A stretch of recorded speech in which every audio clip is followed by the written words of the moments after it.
सभी साथियों को जय हिंद जय भारत। स्वागत है आप सबका आपके अपने YouTube channel target UP police में। साथियों, जैसा कि एसएससी जीडी कांस्टेबल की वैकेंसी आ चुकी हैं और लगभग 24,000 प्लस में है, तो आज हम उसी के ऊपर चर्चा करेंगे। हम आपको बताएंगे बेसिक से बिल्कुल कि कैसे आपको फॉर्म, कितनी जगह हैं, क्या क्या आया है, कैसे कैसे आपको मतलब संपूर्ण जानकारी हम आपको यहाँ पर आज देंगे। तो बने रहिए साथ हमारे। चलते हैं फिर जीडी कांस्टेबल की तरफ। देखिए, जैसे कि एसएससी जीडी कांस्टेबल इन रिक्वायरमेंट 2022, ठीक है। तो एसएससी की जो वैकेंसी आई है, टोटल वैकेंसी कितनी है वो मैं आपको बताता हूं। टोटल वैकेंसी दे रखी है ये 24,369, ठीक है। ये टोटल जो वैकेंसी हैं वो है 24,369, आगे बढ़ भी सकती हैं, ठीक। और आपका एप्लीकेशन जो बिगिन मतलब 27 तारीख से 27/10/2022 इस डेट से आपके फॉर्म पढ़ना अप्लाई हो चुके हैं, ठीक है। यानी कि इस 27/10 से आपके फॉर्म पढ़ना चालू हो गए हैं और लास्ट डेट इसकी दे रखी है, यानी कि 30/11/2022। यानी कि जो लास्ट डेट है वो दे रखी है, यानी कि 30 नवंबर 2022 तक लास्ट डेट है। अब इसकी एग्ज़ाम डेट है वो आपकी मिलेगी जाके आपको जनवरी में, यानी कि जनवरी 2023 में, ठीक है। अब रही आपकी एप्लीकेशन फ़ी। तो एप्लीकेशन फ़ी जो है, आपका जो पैसा आपका लगेगा मतलब फॉर्म अप्लाई करने में, तो मैं आपको बता देता हूँ। आपका जनरल, ठीक है, जनरल कैटेगरी, ओबीसी और तुम्हारे जो होता है EWS, इनका क्या लगेगा 100 रुपया, ठीक है। और तुम्हारे SC और ST, ठीक, इनका कोई पैसा नहीं लगेगा, 0। उसके बाद में जितनी भी महिलाएं हैं, चाहे वो SC की हों, OBC की हों या जनरल की हों, ठीक है, ऑल फीमेल, ठीक है, क्या है 0, कोई पैसा नहीं, ठीक। एजुकेशन इसका कितना रहेगा? एजुकेशन रहेगा ओनली 10th पास, ठीक है। समझ में आया? देखो, टोटल वैकेंसी दे रखी है 24,369 वैकेंसी, ठीक। उसके बाद में आपका फॉर्म अप्लाई होना चालू हो जाएगा 27/10/2022 से, और लास्ट डेट है इसकी फॉर्म भरने की आपकी है 30/11/2022। एग्ज़ाम डेट दे रखी है जनवरी में 2023 में होगा। एप्लीकेशन फ़ीस की दे रखी, देखो, जनरल, ओबीसी और EWS ये 100 रुपया फ़ीस दे रखी है इनके लिए, और SC ST वालों के लिए 0 है। और ऑल फीमेल जितनी भी महिलाएं जो कैंडिडेट होंगी इसमें, चाहे वो जनरल की हो या SC की हो, OBC की हो, किसी की भी हो, उनको कोई फीस इसमें नहीं देना पड़ेगा। एजुकेशन की बात करते हैं तो एजुकेशन यहाँ पे 10th पास मांगा गया है, ठीक है। अब चलते हैं आगे की तरफ बताते हैं। देखिए, एज लिमिट की बात करें तो एज इसमें मांगा गया है, यानी कि 01, ठीक है, और 01 यानी कि 2023, ठीक। यानी कि 1 तारीख को मतलब 1 जनवरी 2023 को बच्चा जो है 18 से 23 साल का होना चाहिए। यानी कि जनरल के लिए कहा गया है, जनरल 18 से 23 वर्ष, ठीक है, ठीक। 18 से 23 वर्ष के लिए मांगा है। अब आपको ये पता है, देखो, SC और ST के अभ्यर्थियों के लिए इसमें 5 साल की छूट मिलती है, ठीक। यानी कि अगर बच्चा 23 साल से 23, यानी कि 23 में अगर 5 जोड़ दोगे तो यानी कि 23×5 28 साल तक के बच्चे इस फॉर्म को भर सकते हैं, ठीक। और तुम्हारे OBC के लिए कितना है? OBC के लिए, OBC के लिए है हमारे 3 ईयर के लिए, 3 ईयर, ठीक है। तो यानी कि 23 में +3 कर दो तो कितना हो जाएगा, 23 और 3 26, यानी कि 26 साल तक का बच्चा जो है वो इस फॉर्म को अप्लाई OBC वाला कर सकता है, ठीक है। इधर ही एक्स सर्विसमैन के लिए भी है, एक्स सर्विसमैन, ठीक, उसके लिए भी कितना दे रखा है, 3 ईयर, ठीक, यानी कि 3 साल का छूट है एक्स सर्विसमैन के लिए, यानी कि ये भी 26 साल का हो तो फॉर्म अप्लाई कर सकता है। हाँ, लेकिन एक बात और है इसमें कि अभी कोविड के कारण कुछ साल बच्चों की खराब हो गई थी, इसीलिए गवर्नमेंट ने सब में 3 साल प्लस करके दिया है, ठीक, यानी कि इसमें भी +3 साल और इसमें भी +3 साल और इसमें भी +3 और इसमें भी +3, ठीक। चाहे बच्चा जनरल का हो, OBC का हो या SC का हो, सबके लिए 3-3 साल एक्स्ट्रा दी गई, यानी कि बच्चा अगर 23 और 3 कितना, जनरल का अगर बच्चा 26 साल का है तो वो फॉर्म को भर सकता है। इसी तरीके से 28 और 3 कितना हो गया, 31।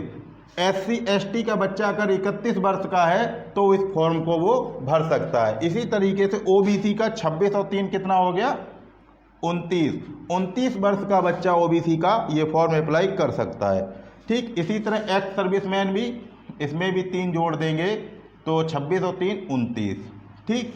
ये खास बात है इसमें, ठीक है। जो देखिए एज लिमिट, एज तो आपको निकालना आता ही होगा, यानी कि 1/1/2023 को आप जनरल के हो तो 26 साल के अंदर ही होना चाहिए। 26 साल से एक भी दिन ज़्यादा हुआ तो आपका फॉर्म रिजेक्ट कर दिया जाएगा, ठीक। उसी तरीके से SC ST के लिए भी 31 साल इसके अकॉर्डिंग होनी चाहिए, यानी कि 1/1/2023 को बच्चा 31 साल से ज़्यादा का नहीं होना चाहिए, ठीक। अभी हम आपको एज निकालना भी बता देंगे कि एज कैसे निकालते हैं, ठीक है। और OBC का बच्चा 29 साल का, एक्स सर्विसमैन का भी 29 साल का, ठीक है। तो अब आगे की तरफ चलते हैं। जैसे कि मैं आपको एज निकालना एक बार और बता दूं जिससे आपको परेशानी ना हो, आप भी निकाल सको। देखो सबसे पहले क्या करते हैं, हम वर्ष को लिखते हैं सबसे पहले, जैसे कि 2000, ये 23 दे रखा, इसको लिख लिया हमने, ठीक। उसके बाद में महीने को लिखते हैं, यानी कि 01 दे रखा है। उसके बाद में ये तारीख लिखते हैं, ठीक। ये हो गई, इसके अकॉर्डिंग मांगा जा रहा है, मतलब इतने तारीख को इस सन में बच्चा 18 से, अगर SC का हो तो 31 का, और जनरल का हो तो 26 का, और तुम्हारा OBC का हो या तो 29 वर्ष का होना चाहिए। तो जैसे कि किसी की उम्र ले ली हमने की, जैसे कि किसी की डेट ऑफ बर्थ है 10/5/1990 मान के चल लो, ठीक। तो हम क्या करेंगे, हमें देखना है कि ये डेट है एक व्यक्ति की, क्या ये व्यक्ति इस फॉर्म को अप्लाई कर सकता है। तो इसके लिए हम क्या करते हैं, देखो एज निकाल लें, जैसे आप भी अपनी निकाल कर देख लेना। तो सन यहाँ पे लिखोगे 1990, महीना कौन सा है 5, तारीख कितनी है 10, ठीक। इस तरीके से हमको इसमें से करना है माइनस। अब देखिए एक में से तो 10 घटेगा नहीं, ठीक है। तो हम क्या करते हैं, इधर से पूरा एक महीना ले लेते हैं। इधर एक महीने में कितने दिन होते हैं, 30 दिन। तो ये हमने यहाँ पर ले लिए 30 दिन, ठीक। अब ये 30 और 1 कितना हो गया, 31। 31 में से 10 गया तो कितना बचा, 21, ठीक। अब यहाँ का जो एक महीना ये था वो हमने इधर ले लिया, तो यहाँ पे कुछ नहीं बचा था, ठीक। तो अब यहाँ से हमें कुछ नहीं बचा, लेकिन हमें 5 महीने इसमें से घटाने हैं। तो हम क्या करेंगे, इधर से पूरा 1 साल ले लेंगे, यानी कि 12 महीने। तो इधर तो कुछ था ही नहीं, तो इधर 12 महीने हमने ले लिए। ये तो इधर चला गया तो इधर बच गया था 0, ठीक। तो अब 12 में से 5 हम घटाएंगे तो हमारे पास कितना बचा जाके, 12×5, ठीक है, 7×5 12, यानी 7 महीने बच गया। अब इधर कितना रह गया, 1 साल इधर चला गया तो इधर 22 रह गया ना भाई, 1 साल चला गया तो 22 ही तो रह गया। तो अब देखो 2 में से 0 गया तो 2, ठीक है। अब 2 में से 9 जाएगा नहीं, इधर से 1 ले लिया 12, तो 12 में से 9 गया तो कितना हो गया जाके 3। ये एज इसकी निकल कर आई है 32 7 21, यानी 32 साल 7 महीना 21 दिन का इस तारीख को वो हो जाएगा। यानी कि ये जो बंदा है ये फॉर्म में अप्लाई नहीं कर सकता है, चाहे एससी का है, बिल्कुल एससी का 31 तक था। ठीक, तो ये हमने खाली आपको एज निकालने का तरीका बताया है। ठीक है, अब बात करते हैं आगे की।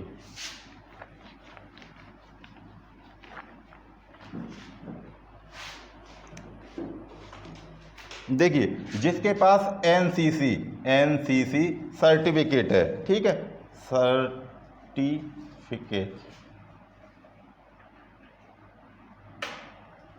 जिसके पास एनसीसी सर्टिफिकेट है उनके लिए क्या है, देखिए उनके लिए जिसके पास सी सर्टिफिकेट है उसके लिए 5% छूट, ठीक, यानी कि 5% की छूट। और बी वालों के लिए जिनके पास बी सर्टिफिकेट है उनके लिए 3% की छूट, और जिसके पास ए सर्टिफिकेट है उनके लिए 2% की छूट है। ठीक है, अब चलते हैं आगे की तरफ। वैकेंसी डिटेल्स दे रखी है ये, देखिए फोर्स नेम, टोटल पोस्ट, और जितना मतलब ओनली 10th पास के लिए है, बस 10th पास किया हो बच्चा बस। तो देखो बीएसएफ में कितनी है, बॉर्डर सिक्योरिटी फोर्स में 10,497 पोस्ट, ठीक। सीआईएसएफ में कितनी है 100, सीआरपीएफ में कितनी 8,911, एसएसबी में कितनी है 1284, आईटीबीपी में कितनी है 1613 वैकेंसी, एआर में यानी असम राइफल्स में कितनी है 1697, एसएसएफ में कितनी है 103 वैकेंसी, और एनसीबी इसमें कितनी है 164, यानी कि एनसीबी जो है वो नई पोस्ट एक बना दी गई है। एनसीबी एक नई वैकेंसी बनाई गई है ये, यानी इसकी फुल फॉर्म है नारकोटिक्स कंट्रोल ब्यूरो, यानी कि वो होता नहीं है ड्रग्स वगैरह, जो ड्रग्स है हेरोइन वगैरह जो सप्लायर वगैरह उनके लिए ये अलग से एक पोस्ट बनाई गई है। तो इसमें कितनी जगह है 164 जगह है। और पढ़ा लिखा बंदा कितना होना चाहिए, ओनली 10th पास, इन सब पोस्टों के लिए, ठीक है। तो अभी हम ये भी बताएंगे आपको कि इसमें जनरल की कितनी है, ओबीसी की कितनी है, महिलाओं के लिए कितनी है, ठीक। तो वो भी अभी हम लेकर चलते हैं आपके सामने, तो बने रहिए साथ हमारे। और सर चैनल को सब्सक्राइब जरूर कर दीजिएगा। और एक बात और है, देखिए हमारा चैनल है टारगेट यूपी पुलिस, ठीक।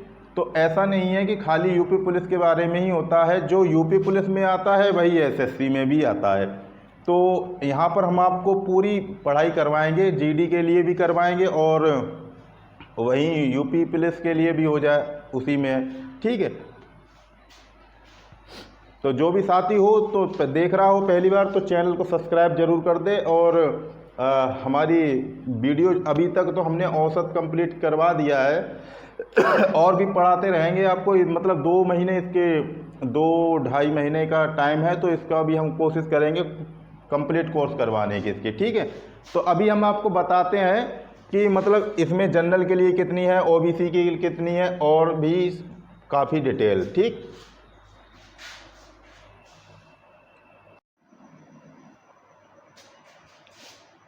देखिए इसमें आपको सब कुछ दे रखा है, चार्ट बनाने में बहुत टाइम लग गया थोड़ा। अब देखिए इधर है मेल वालों के लिए और इधर है फीमेल वालों के लिए। अब मैं आपको बता दूं, देखो बीएसएफ में जनरल के लिए 3,733 जगह, और ईडब्ल्यूएस वो होता है एक, मैं बताऊंगा क्या है, इनके लिए दे रखी 887, ओबीसी के लिए 1980 और 1405 एससी के लिए, और 917 दे रखी हैं एसटी वालों के लिए बीएसएफ में। टोटल कितनी दे रखी है 8,922 जगह। इधर फीमेल के लिए दे रखा है जनरल में 661, ईडब्ल्यूएस में 158, ओबीसी में 348 और एससी में 245, एसटी में 163। टोटल इनका दे रखा है 1573, ठीक है। सीआईएसएफ में बात करते हैं तो सीआईएसएफ में आपको दे रखा है जनरल वालों के लिए 50 जगह है, ईडब्ल्यूएस वालों के लिए 9 जगह है, ओबीसी वालों के लिए 18, एससी वालों के लिए 8, एसटी वालों के लिए 5। टोटल कितनी जगह है 90। फीमेल में आ जाते हैं तो फीमेल में 10 जगह दे रखी हैं टोटल, और वो भी जनरल वालों के लिए, बाकी किसी के लिए नहीं है।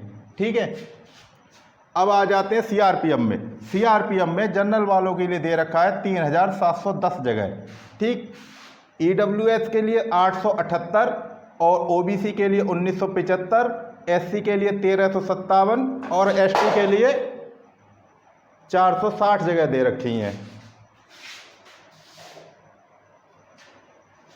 ठीक है, सीआरपीएफ में तो बता ही दिया मैंने मेल के। एसटी वालों के लिए कितने दे रखे हैं? 460। टोटल कितनी दे रखी है? 8380।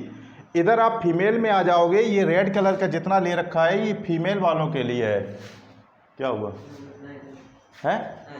ही ना, चल कोई बात ना।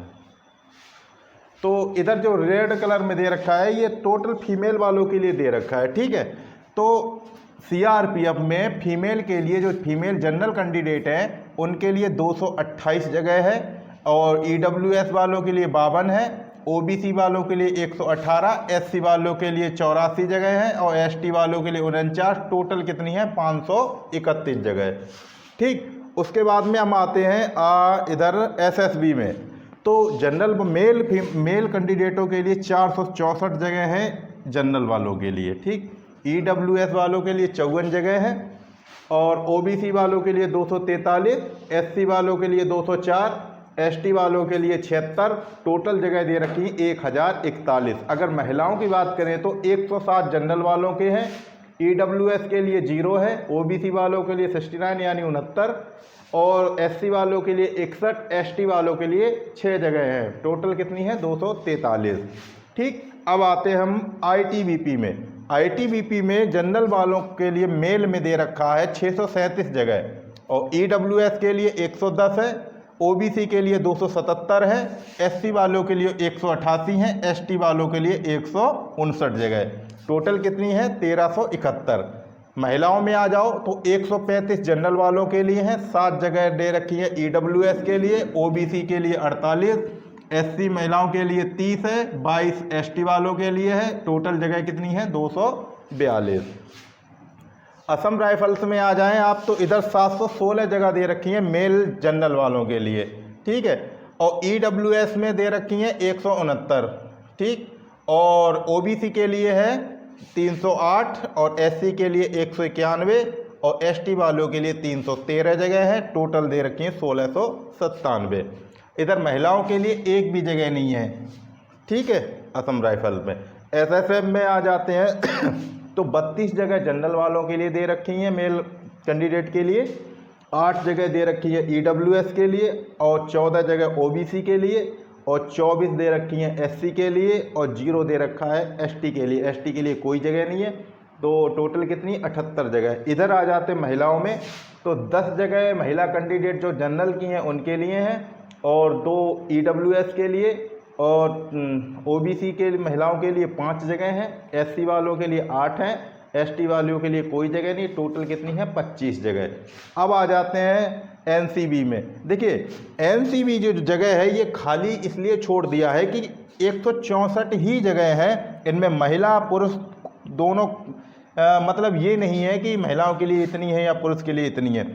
टोटल 67 जगह है जनरल के लिए, ईडब्ल्यूएस के लिए है 23 जगह, 38 ओबीसी के लिए, 25 एससी के लिए, एसटी के लिए 11 जगह है। टोटल है 164 जगह, चाहे महिला हो या पुरुष हो। ठीक है, तो ये आपको समझ में आ गया होगा और एक बार देख लीजिए।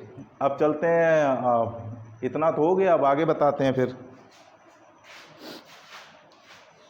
देखिए फिजिकल में क्या मांगा जाएगा, फिजिकल के लिए हम आपको बताते हैं। देखिए हाइट आपकी जो जनरल मेल हैं यानी कि जो पुरुषों की लंबाई है जनरल ओबीसी एससी वालों के लिए वो कितनी है? 170 सेंटीमीटर। ठीक है, और जो पुरुष एसटी कैटेगरी के हैं तो उनके लिए है 162.5 सेंटीमीटर लंबाई। ठीक है, इधर महिलाओं के लिए दे रखा है जनरल की महिला, ओबीसी की महिला और एससी की महिला, इनकी लंबाई मांगी गई है 157 सेंटीमीटर। ठीक है, अगर महिला एसटी की है तो 150 सेंटीमीटर। ठीक, अब आ जाते हैं चेस्ट पे।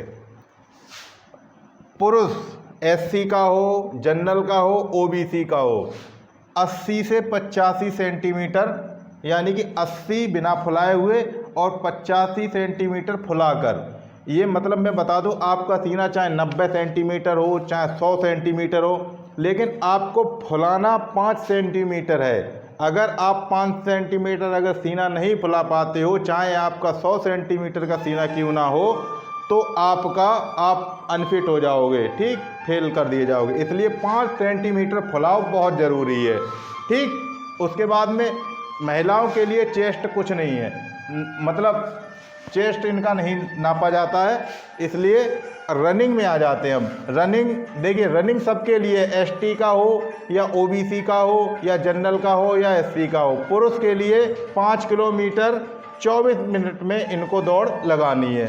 5 किलोमीटर की दौड़ 24 मिनट में लगानी है, ठीक। फीमेल वालों के लिए आ जाओ इधर। फीमेल वालों को 1.6 किलोमीटर यानी कि 1600 मीटर की दौड़ जो है 8 मिनट 5 सेकंड में लगानी है, ठीक।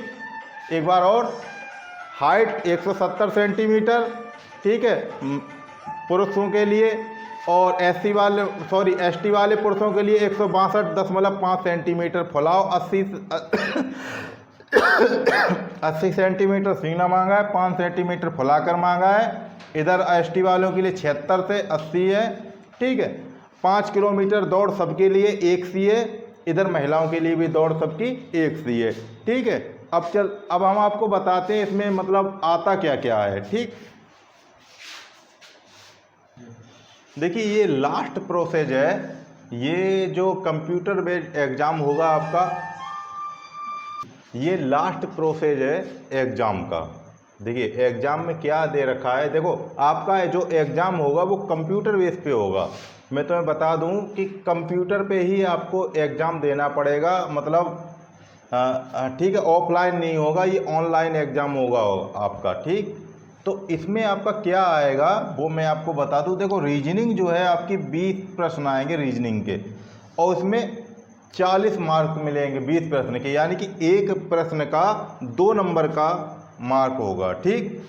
इसी तरीके से जीके भी आपकी 20 नंबर की आएगी, ठीक, 20 प्रश्न आएंगे, मैथ के भी 20 प्रश्न आएंगे, और इसमें खासकर इसमें ध्यान देना, इंग्लिश और हिंदी, ठीक। जो बच्चा इंग्लिश में अच्छा है वो इंग्लिश को भरे, और या फिर जो बच्चा इंग्लिश नहीं जानता है वो हिंदी के लिए अप्लाई करे।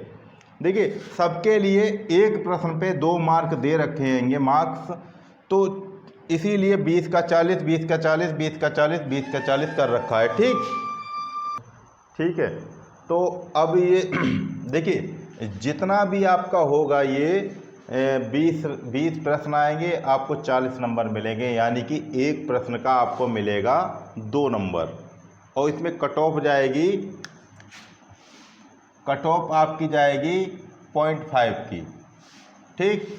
ये ध्यान रखना, मतलब नेगेटिव मार्किंग की बात बता रहा हूँ मैं, ठीक।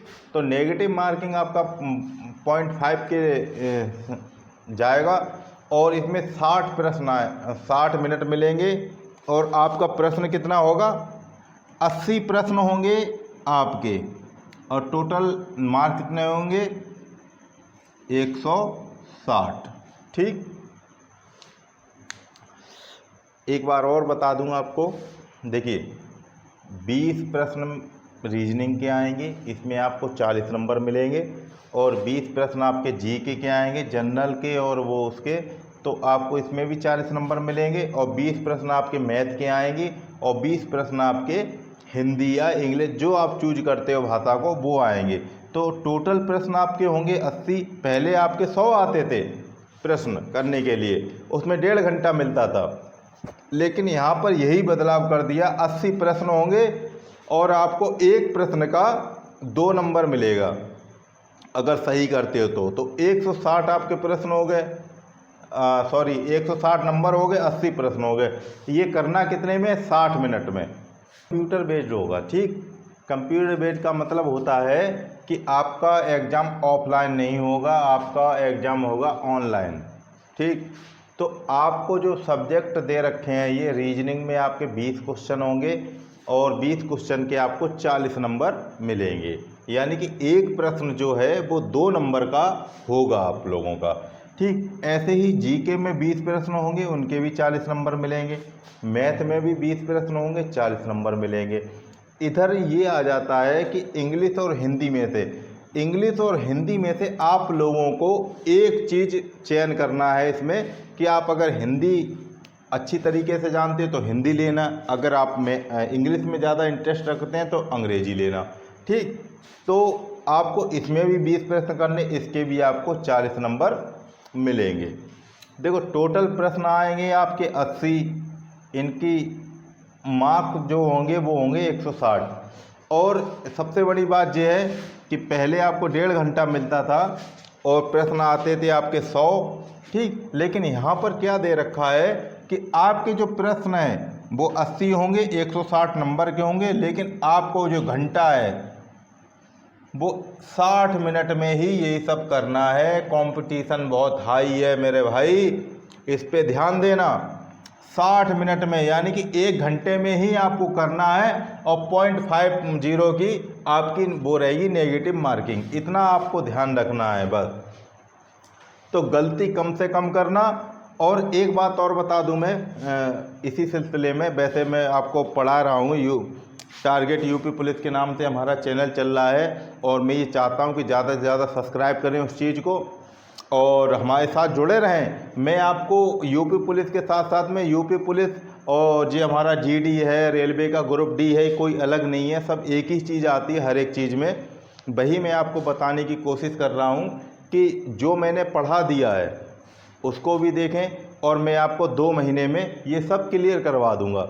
आपको कोई भी टेंशन नहीं करनी। और सबसे बड़ी बात ये है कि आप अगर किसी चीज़ में वो मैं आपको कल बता दूंगा, जैसे भी कोई प्रॉब्लम अगर फंसती है तो पढ़ने की बात ये है कि अगर आपको रीजनिंग अच्छी लगती है पढ़ने में, या जीके अच्छा लगता है, या मैथ अच्छा लगता है, या फिर हिंदी या इंग्लिश अच्छी लगती है, तो सबसे पहले आप उस चीज़ को तैयार करो जो आपको अच्छी लगती है।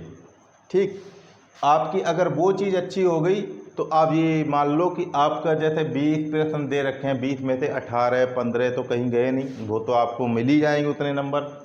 ठीक है, तो वही मैं कहना चाह रहा हूँ। और रही बात आपको जो कराने की, तो वो हम तो आपको पढ़ा ही रहेंगे।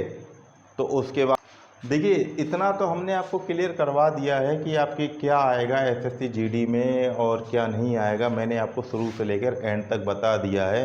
मुख्य बात और बता दें हम आपको कि जो देखिए 10th पास के लिए ही ये वैकेंसी है।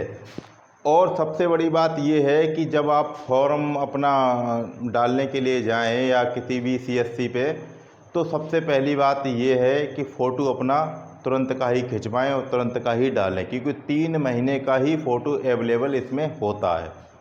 ऐसा नहीं है कि आपने 5 साल पुराना फ़ोटो डाल दिया तो आपका फॉर्म रिजेक्ट भी हो सकता है। ठीक है, तो आप करंट में फ़ोटो खिंचवाएं और तुरंत उसमें लगवाएं।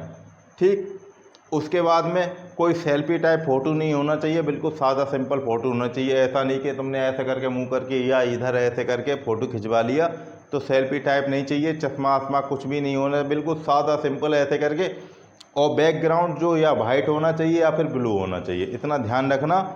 और जहाँ तक मेरी समझता मैंने आपको बता दिया है उतना। और जो मेथड की बात रही है, मैथ का इतना दे रखा है और ये सब मैंने आपको बता दिया है। और देखिए जितना पहले जो एग्ज़ाम होते थे उसमें जितना आता था उतना ही इसमें भी आएगा। ऐसा नहीं है कि अलग कुछ कर दिया हो, खाली प्रश्न कम कर दिए हैं और टाइम भी बहुत कम कर दिया। कंपटीशन बहुत हाई है, इतना ध्यान रखना। और फिर हम हैं तो आपके लिए, बस बने रहिए साथ हमारे। तो मिलते हैं फिर अपने। आज का तो आपको जो भी हमने आपको बताया है हो सकता आपको समझ में आ गया हो। तो फिर और तो ज़्यादा कुछ है नहीं इसमें। रही बात जो है रीजनिंग में कितना आएगा, वो तो आएगा ही जितना आना है उसको। जो भी होता है वो जैसे कि पहले जो एग्ज़ाम में जितना आता था उतना ही इसमें आएगा। रीजनिंग और जीके तो एक समंदर है, उसमें से कितना भी उठा लो वो बहुत कम होता है। ठीक, तो जीके के लिए कोई वो नहीं है, लेकिन मैथ और तुम्हारा हिंदी रीजनिंग जो है वो यहाँ पे हो चुका है आपका, और मैं आपको करा रहा हूँ। तो आप हमारे चैनल पढ़ते रहिए। तो फिर मिलते हैं अपने नेक्स्ट वीडियो के साथ में, तब तक के लिए जय हिंद जय भारत।